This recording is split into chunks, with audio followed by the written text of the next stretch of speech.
And here, you thought I forgot about you. Nope, not the case.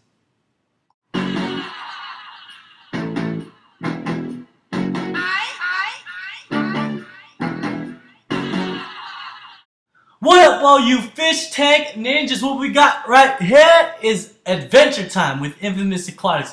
Guys, I have not forgot about you. These entire few months I've been thinking about you non-stop. It's kind of weird.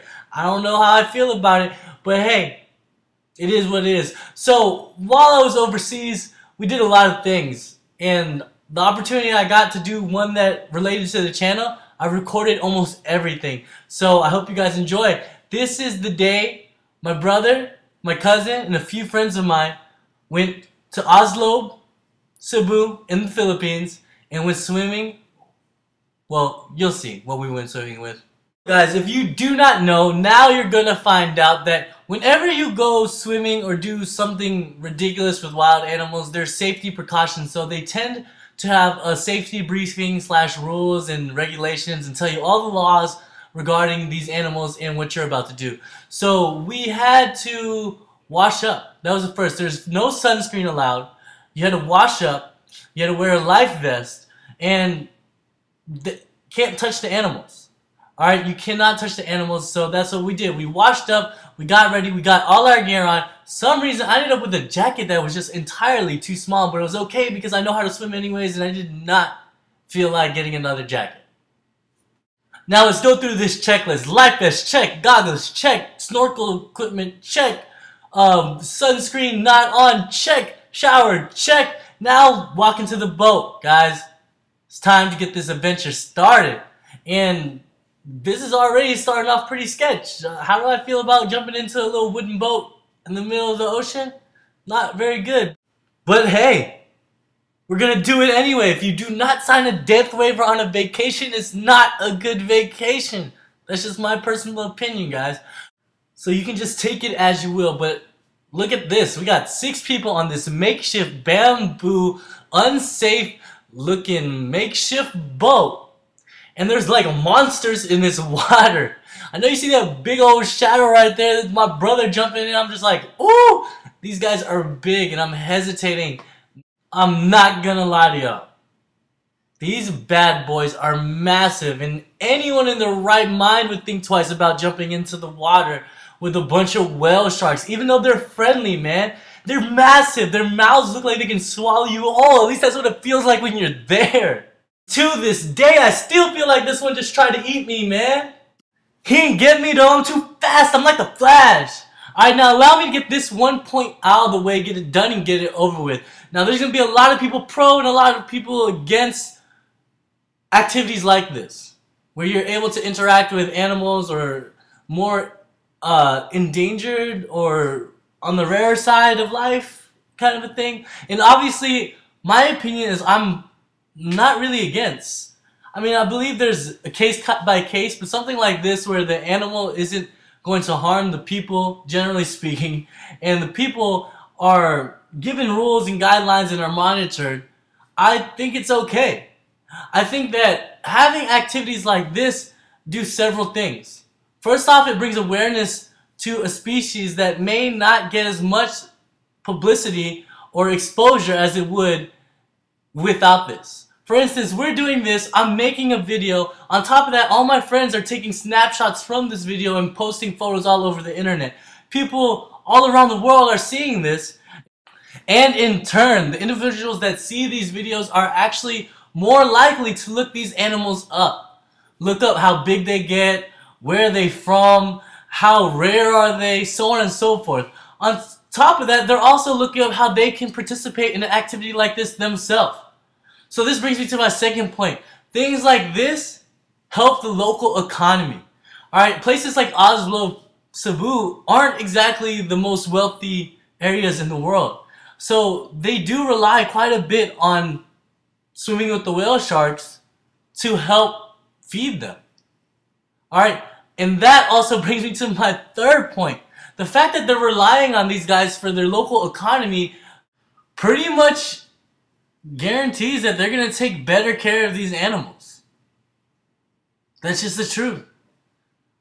Or at least that's my opinion. Now, you're welcome to yours, and please leave a comment below and let me know what that opinion is exactly. But hey, that's enough of that. Let's get back to something a little less serious. Let's get back to how and what the experience is like swimming with these big old fishies. Alright, so the way it's done is the people of Oslo set up an area, a feeding area, where they actually just throw like brine shrimp into the water where the whale sharks actually eat. They set a circle around it, not of nets, but a rope with like buoys on it, so that the boats can go around, those sketchy makeshift boats made out of bamboo, around the perimeter of them. And the groups that are on these boats are able to jump in, and they just kind of stay around as the trainers, well, I would call them trainers, bring the sharks around the circle. Now, the sharks range in size from quite young to quite large, very, very large whale sharks. But none of them that I saw were shorter than me. These beasts were massive, and like I said before, very intimidating, but it was always fun. And after you get used to it, you start to realize that they're big teddy bears and don't really care. Even though that they could fit you in their mouth, they just want to eat the brine shrimp.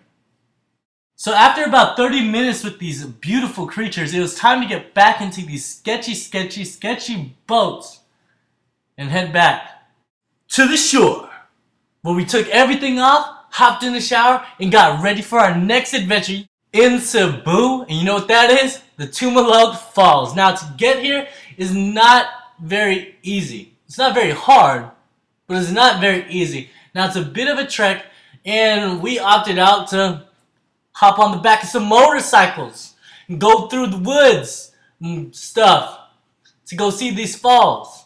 Alright, so everyone hopped on the back of these motorcycles. I ended up with this gentleman. I called him Uncle Handsome, and he answered, so whatever. That's his name for the rest of the trip. Uncle Handsome and I are riding down this road. Now, remember, I said this is not a hard walk to do. It's not an easy one. It's not a hard one either. Majority of it is on concrete. It's just a very long walk. Especially when you're wet. You got like sandals on. You don't want to do this uphill, downhill nonsense that is just unnecessary. When you just want to get to the falls, you want to see it, and that's it. Well, at least that's all I want to do. I mean, I don't know about you, but I wanted to get on the back of these motorcycles also. So boom, winning on both ends. And we're here, finally, after a little bit of a ride on the back of a motorcycle with this stranger I called Uncle Handsome. We make it to the stop. It's time to walk. It ain't a far walk, though. It's still a walk, though. And it's a pretty one, so I'm rather enjoying it, especially with a good group of people like my brother, cousin, and a couple friends. And really excited to see this waterfall. Finally make it, and boom! Look at how beautiful it is, just coming through. Looking all perfect and wonderful. I love it. And of course, we gotta take advantage of this opportunity to take a photo op in front of this waterfall. And on top of looking around and enjoying the view, we try to figure out exactly what we can do here. Like, we've never been. Is there a water slide? I don't know. So we're checking out, seeing what the local kids are up to. It looks like you just get in. It's like a pool, but it's like a waterfall. So it's a pool that gets filled up by a waterfall. My brother and I are the first ones to get undressed and hop up into this freezing, muddy water. Like, it felt like you were stepping into Jello, but like, little worse. I don't know how to explain it. It wasn't a cool feeling between your toes. It was rather weird, but hey, it was still worth the little bit of effort it took to get over here.